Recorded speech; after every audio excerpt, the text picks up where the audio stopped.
Welcome to the Humanizing Work Mailbag, where we answer questions from the Humanizing Work community. If you've got a question for us, email us at mailbag@humanizingwork.com, and we'll see if we've got a good answer for you. We received this email to the Mailbag headquarters. It said, I was in a one-on-one with my boss, and I shared a problem I was observing on the team. She reminded me of her motto, "Don't bring me problems, bring me solutions." The challenge was that I didn't have a solution.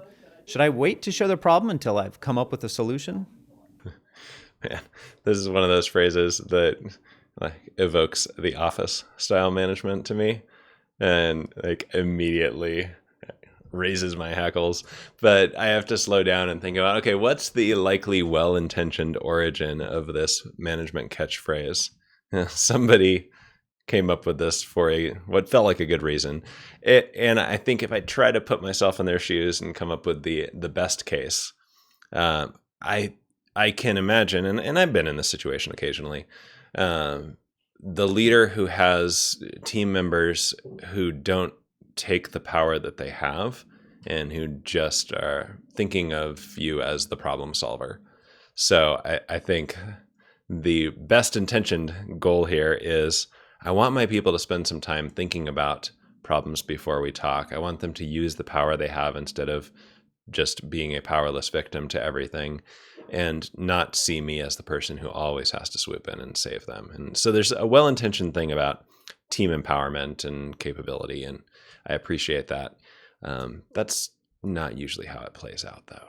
Yeah, I think that there are some negative side effects that come up when somebody hears this from their manager. And I like to think, of this idea of a culture signal, which we've talked about quite a bit on the podcast and on the show, that our actions speak louder than our words, and people are always looking for signals for what's expected around here. And culture signals always have an intended thing that we're communicating, like a benefit, this is what matters here, a positive side to it, and often communicate the thing we're willing to get worse at. And I think in this case, there is something that we don't think of that we might get worse at if we use this phrase a lot. There are some negative side effects. And those can look like people never sharing what they're noticing.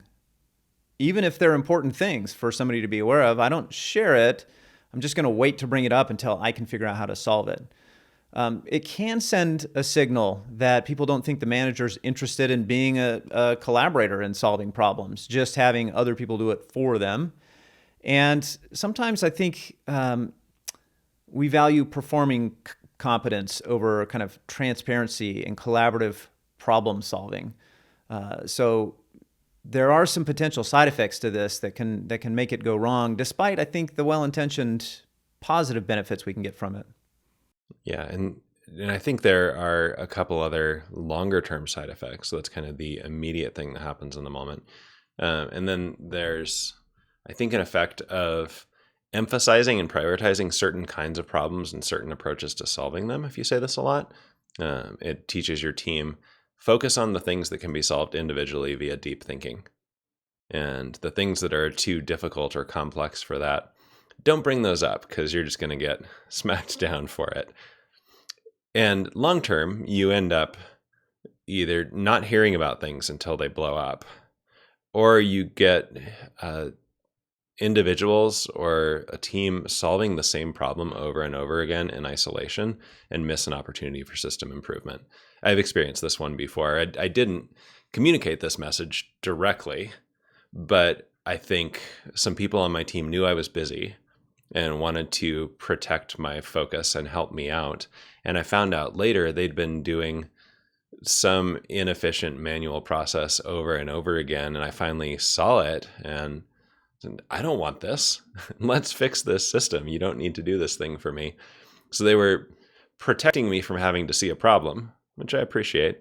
But it meant that we let a broken system sit for a really long time. And that was an accidental expression of that in a culture. I certainly don't want to create that intentionally, or not intentionally. I don't want my actions to cause that as a leader.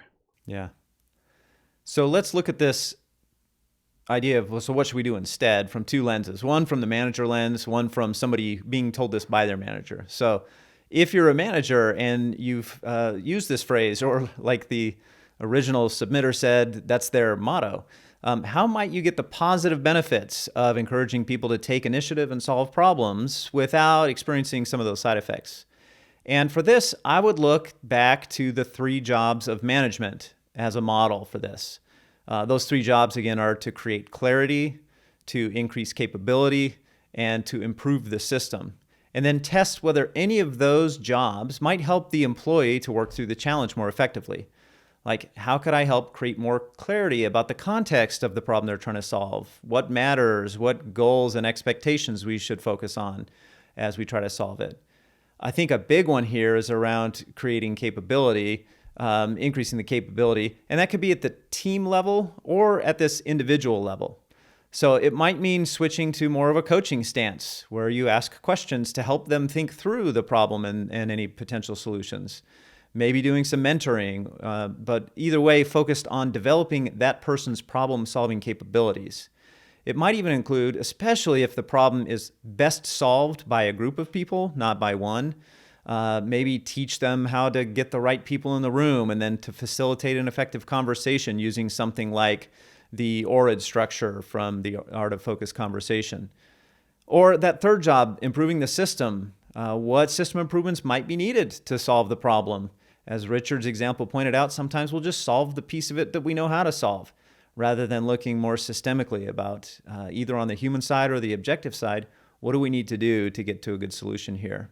We'll drop a link in the episode page in the show notes to learn more about the 3 jobs if this is the first time you're hearing about that model. Now, let's flip over to the other side. If you hear this phrase from your boss, what do you do? Well, I would say first, choose to hear the best version of it. They want you to be empowered to make things happen. So great. From there, think about how you could ask for their help in those 3 categories, the 3 jobs of management. What do you need more clarity about? What skills or capabilities could you use their help or mentorship on? What do they know about how the system works that may be helpful to you as you try to solve the problem? Or in what ways do they have the power to make system improvements where you don't? Notice, even if you're still effectively bringing a problem to your boss, this approach is going to feel different compared to just throwing a problem in front of them. You're showing that you are already taking initiative to solve it, and you're bringing them into the act of solving it versus just, here's a problem, what should we do? Finally, remember our favorite technique when you can't solve a problem, which is make it more visible. Don't just assume that the people who can do something about it, including your boss and maybe other colleagues, don't assume they see what you see. And leverage a good visualization to make possible solutions more clear to you and to others who might be able to do something about it. If you can't fix it, make it visible. Do you find this answer helpful? Would you give a different answer? If so, drop us a comment and let us know what you think. Like and share this video if you found it useful, and be sure to hit subscribe so you get notified when we post new ones. Thanks for watching.